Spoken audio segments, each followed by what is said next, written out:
As I've said, Maine is a haunted place. Stephen King isn't lying. It's for real up here. Alright? Now, the following spring after Murder Mountain, Central tells me the family is back and they want to go down east. Eastport. Holy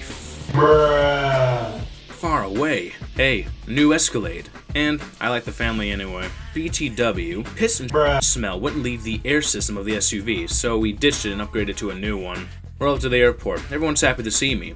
Dad shakes my hand and asks me how the Burger Baron is doing. Tell him I hadn't heard from him in a while. We laugh about him again. So, it's a long ride from the airport to Eastport. Naturally, they pick an old B&B to stay in. However, I opt out of chilling with them and book a room right on the water. They're about 15 minutes away from me. Dad asks if I want to stay, and I tell them they should enjoy the weekend together and that I smoke. He understands and we exchange cell phone numbers. So the first night I'm sitting on the back deck of this place, outside of the restaurant downstairs, smoking with a guy from New York who hates Maine but his wife loves it. I'm fed up with this wilderness.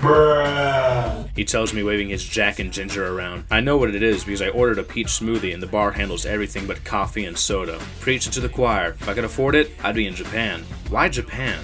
Really? You don't know why? No, it's full of I tip my smoothie to him. We tap glasses and laugh. I hear splashing below us. Mind you, the deck hangs over the water by a good 8 to 10 feet. I put my drink down and step to the railing, leaning over. It's just a gentle tide smacking up against the rocks. Just sounded like splashing. Paranoid after Murder Mountain. I sit back down and light up another cigarette. New Yorker asks me what's up. Thought I heard a struggle down there. Standing on the balcony outside my room, looking over the moonlit bay. Damn. If it didn't suck so hard here. Smoking again, tapping a can of Pepsi against the railing. Hear the splashing again. Look down and I see the rocks again. Lots of bubbles down there now. Tides aren't shifting. Hey, is anybody down there? I shout down. No reply, just more bubbles from the rocky area. I shrug it off. Scary ocean. I tap the ashes off my cigarette and lay my head against the railing. It's quiet apart from the splashing. It stops suddenly. I look down again. And my Pepsi can gets sucked out of my hand. I'm on the 3rd floor, mind you. Swoop down into the bubbles.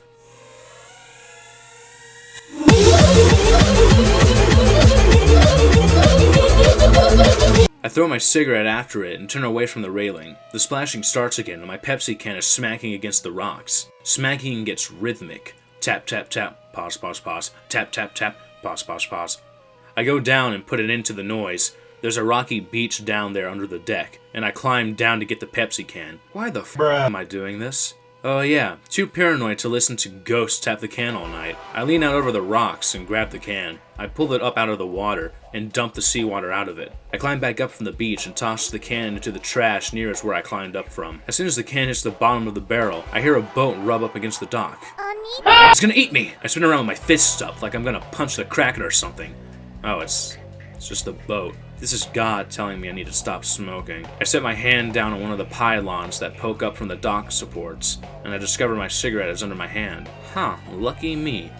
The ash broke off, so I light it up again and I look at the boat rubbing on the dock. It's a cabin cruiser. The name on the ass end of it is Sea Toy. Sea Toy rubs against the dock again, and again as I'm smoking. I step off the pylon dock and onto the floating dock. I grab Sea Toy's rope and wrap it around one of the weird boat tie thingies. It stops rubbing finally. I turn around and there's another cigarette on the pylon above. I still have mine. Ha, okay, time for bed. I rush up the gangway to the pylon dock and throw my cigarette over the edge, go to room and lock the door. Nope. Too much lactose. You're having visions. I pull the shades over the glass door that leads to the balcony. Early in the morning, I wake up to find that the curtains are knocked off the railings and the glass door is wide open. Oh God, it knows where I sleep. I fix everything as best as I can and lock the balcony door this time. The family and I explore Eastport for a while before they rent a sailboat and go off pretending to be pirates. At the hotel, the New Yorker says he heard me last night. I tell him what happened, he laughs at me, offers to buy me breakfast. We have breakfast, his wife nags him to go sailing. I guess they sailed up here. My face when he owns the Sea Toy. I spend the morning sipping Pepsi and texting my friend back home about what's going on. Splashing starts again. I ignore it and go inside again to find my room messed up. The housekeepers say it's not them. When Dad, Mom, and kids get back, I ask them if there's a room at the B&B. Stay with them for the rest of the weekend. But it gets better. Holy It gets off the rails next. At the Eastport Inn, the owners have hired a medium to entertain the guests tonight. Springtime's spooky. What the f? So I hang out with Dad in the back of the den while the family and a couple of newlyweds get right in on the action. This gypsy-looking woman comes to the room and the owners shut the lights off and light candles. Here we go. Dad and I shut off our phones. Makes the ghosts mad. Sure. We both watch as this lady starts walking around the room, waving her hand over people's heads. She says some superficial stuff about the kids and the newlyweds. Tells Mom that Dad thinks she's pretty. Duh. She gets to me. I give her a glare. She smirks and grabs my cheeks. And you've been marked. The f*** you say?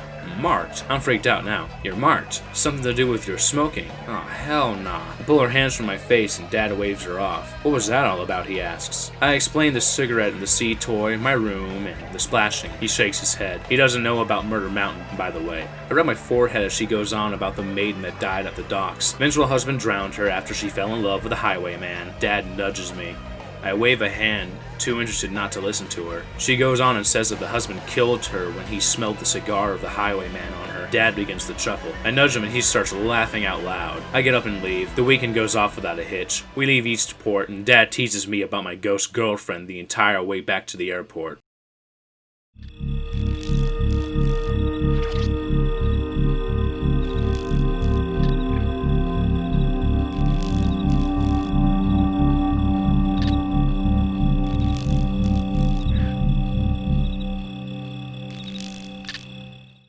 So, this is from over the winter, December.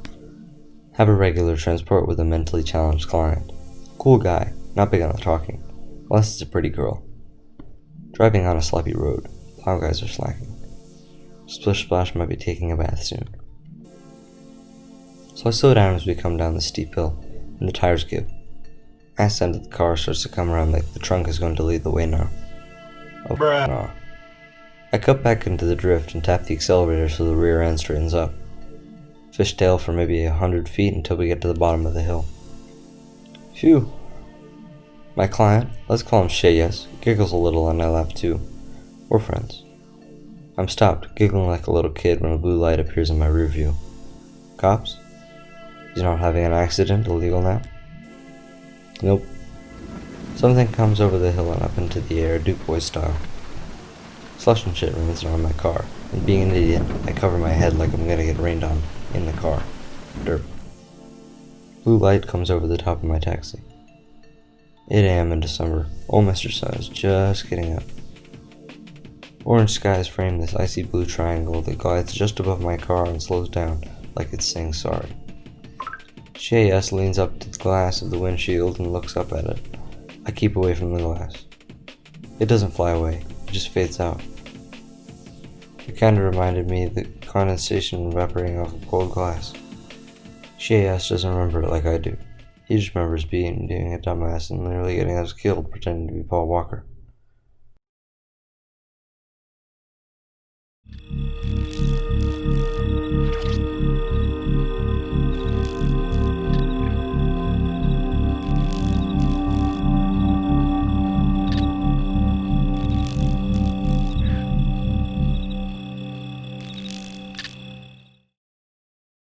Last summer, get a call from Central to go pick up at one of those hotels across town. I wheel in and pick up a scraggly looking guy, long hair, balding on top, smells like piss and weed.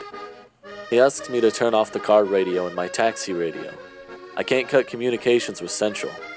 Just don't talk on it while I'm here. Fair enough. We go to Goodwill, he pays in quarters and gets out. Joy, laundry money. A few hours go by, and I get called to go get him. He comes out with a cartload of 80s tech, radios, alarm clocks, record players, phones, and a couple of TVs. Ah, freak me.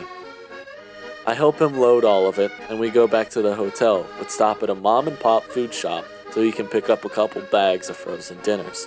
Nice. So I help him unload the stuff into the hotel room. Room smells like piss and weed. He pays in quarters again. Hello, Coinstar. The next day I get a call to go get him again. I wheel in and find him standing outside his room, facing the door dressed as Captain Jack Sparrow, one of those buycostumes.com ones. Fake hair, sticky beard, shirt, hat, the works. He slides on a pair of men in black shades and gets in the back. "Ahoy, Captain, where are we heading?" Funny. Goodwill again, and shut the radio off. Good enough. He asks me to wait while he goes in. He comes back with 2 gigantic speakers and we load them up.